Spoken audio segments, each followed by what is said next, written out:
Hi everyone, today I'm going to be looking at Queen's stripped back 1977 classic, the punk album, yeah right, News of the World. It's an important album this for Queen because they absolutely broke America.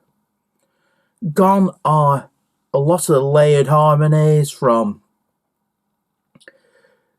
Night at the Opera, Day at the Races. This is a really stripped back album, and it's quite Freddie and Brian light. So this is the cassette. As all the cassettes of the time, you got absolutely shocking packaging from EMI. But it does say also available on 8-track cartridge. So it starts off with the classic "We'll Rock You," written by Brian May. Now, it was, Brian said, I think it was at Stafford Bingley Hall, the crowd started singing "You'll Never Walk Alone." And he says, wouldn't it be good if we wrote a song which everybody could sing along to? And it was the back-to-back "We'll Rock You" and "We Are the Champions." "We'll Rock You," Brian, "We Are the Champions." Hugely bombastic call to arms by Freddie, and it'd been played at 1,000 sporting victories. Pivotal songs. They were both on the single, so it was "We Are the Champions," and on the B side of the single, "We Will Rock You."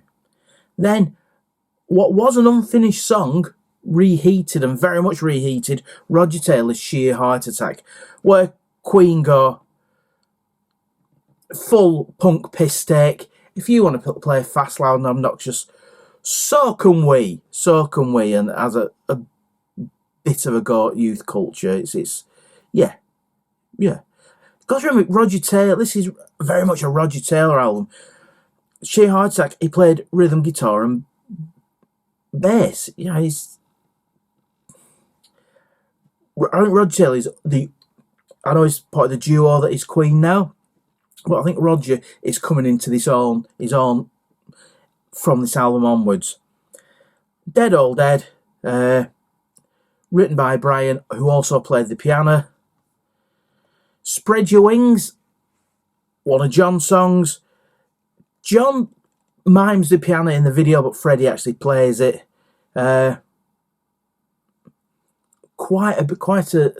Another anthem. This is where the Queen anthems start to grow. And last song on side one, "Fight From the Inside." Roger Taylor's solo effort, who played drums, rhythm guitar and bass on it, as well as singing it. So yeah, I don't know where the rest of them were doing. But Slash said the riff to this is one of his favourite guitar riffs of all time. Flipping over to side two, "Get Down, Make Love," which was part of their live array for years. The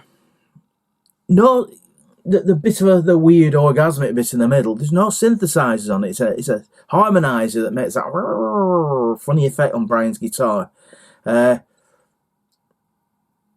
is quite funky but quite heavy song. Do. And as I said, it was part of their live set for years. Bit of a lighter song, "Sleeping on the Sidewalk."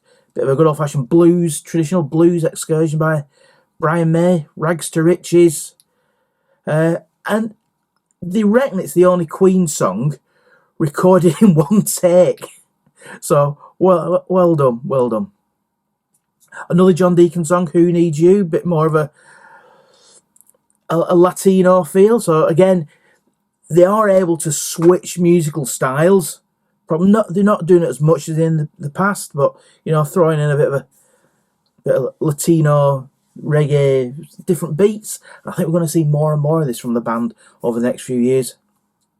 "It's Late," it's a 3-part song.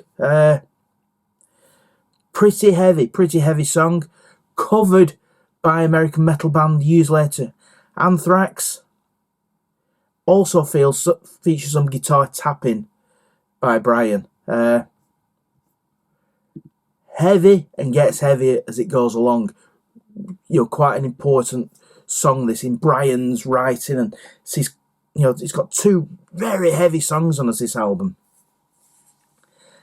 My Melancholy Blues, No backing vocals, no guitars. John Deacon on fretless bass. On stage, but played a fretted guitar on the album. Yeah, bit of a Freddie jazz, slow, smoochy jazz number, this. So yeah. Not my favourite Queen album, but I do see the attraction. Very stripped down. If there was a Queen album made for the American market, this was it. So that's the tape. Also got it on CD. The Frank Kelly Freeze science fiction artwork, modified slightly to feature the band. There's Roger Foley from The Robot.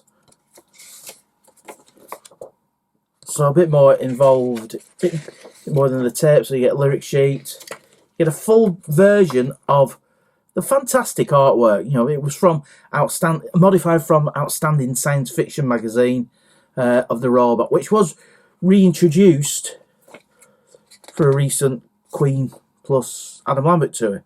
And a picture of the band there, of course, pre-moustache Freddie.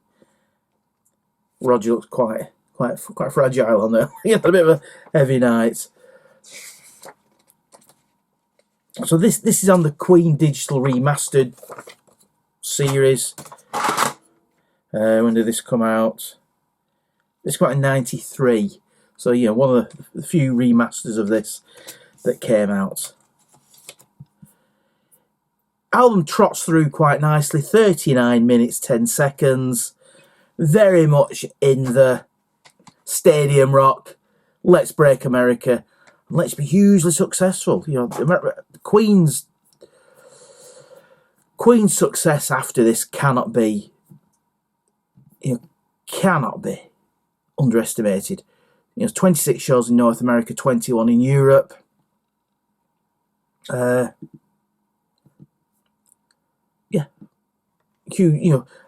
Crown lighting rig first made its appearance on the tour.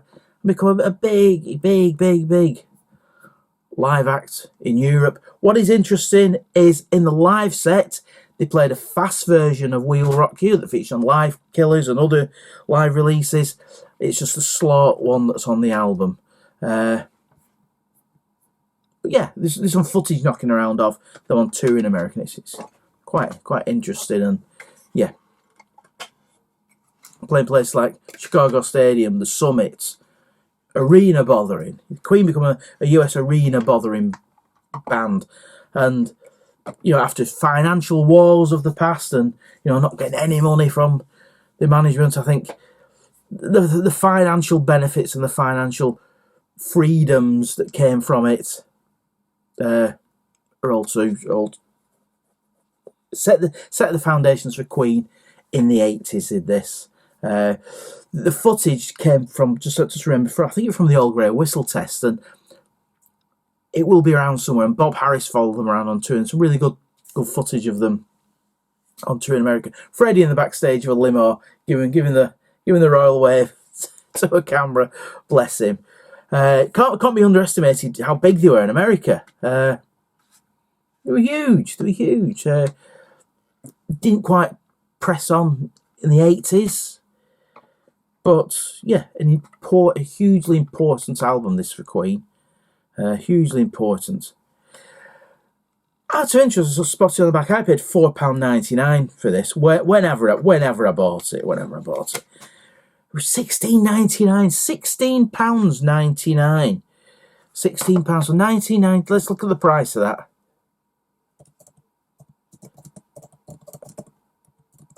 Let's look at the old Bank of England inflation calculator, shall we? So let's say £17 in 1993. Looking it up now. £34.80. £34.82 for a CD. It looks like an HMV sticker. What's that in dollars? $44 for a CD. Record buyers were royally ripped off. You know, that's why a lot of us have multiple formats. oh, let's buy CD. To be honest, in hindsight, I should have bought it on bloody vinyl first of all, because this is worthless. This is even more worthless, and vinyl's probably the only thing that's kept its value or regathered its value. But anyway, that's a conversation for another day. But I hope you've enjoyed my reminisce of News of the World by Their Majesties Queen.